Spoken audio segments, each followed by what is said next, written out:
一個小故事。喺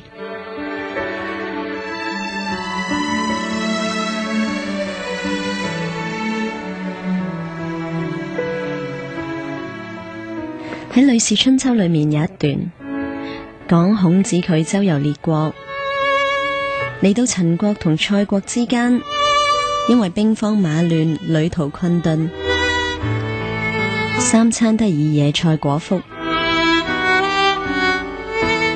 大家已經7日冇食過一粒米飯。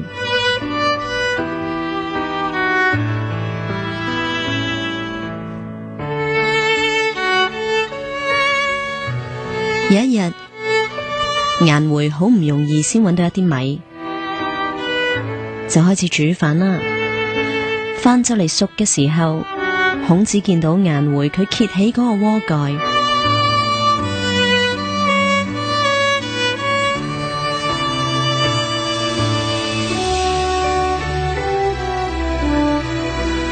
仲自己滗咗一啖飯嚟食。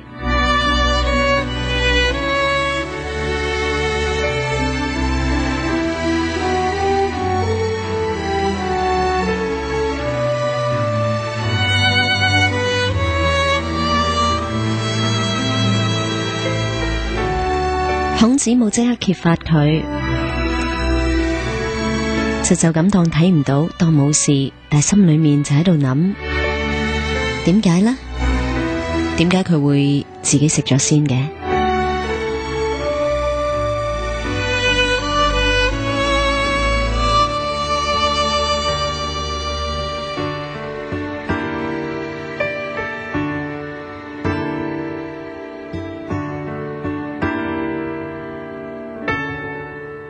當飯煮好之後，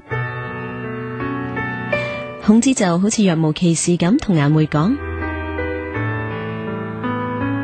不如我哋唔好食啲飯住咯，因為我想先將啲米飯攞去祭祖，而祭祖之前啲米飯係唔可以俾人食過㗎。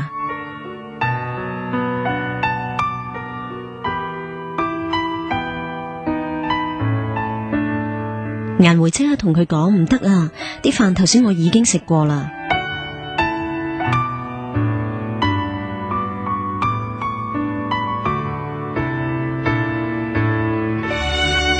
孔子話：係，點解嘅？顏回話：因為頭先煮飯嘅時候有一啲灰飛咗落啲米飯度，但係咁樣攞出嚟俾你食，好唔大體啊！但我又唔想嘥嘢，所以我自己食咗佢先。我唔係故意食多啲飯㗎。孔子聽到之後恍然大悟，對自己觀察錯誤，反而覺得好愧疚，好抱歉咁話：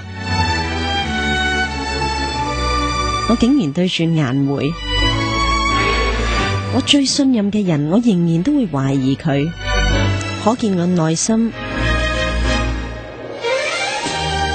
係唔夠穩定，我自我判斷係會錯嘅。佢同佢弟子講話，大家要記住呢一件事，要了解一個人真係唔係咁容易嘅。其實係咁嘅，我哋所謂知人難，相知相識更難，即係話去了解同埋去珍惜我哋身邊嘅人。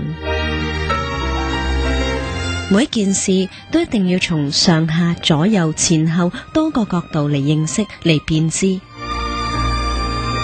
如果淨係以我哋主觀嘅了解同觀察，只係片面嘅咋，只係上嘅1/1000，單一角度判斷係唔可以得到全方位嘅觀照。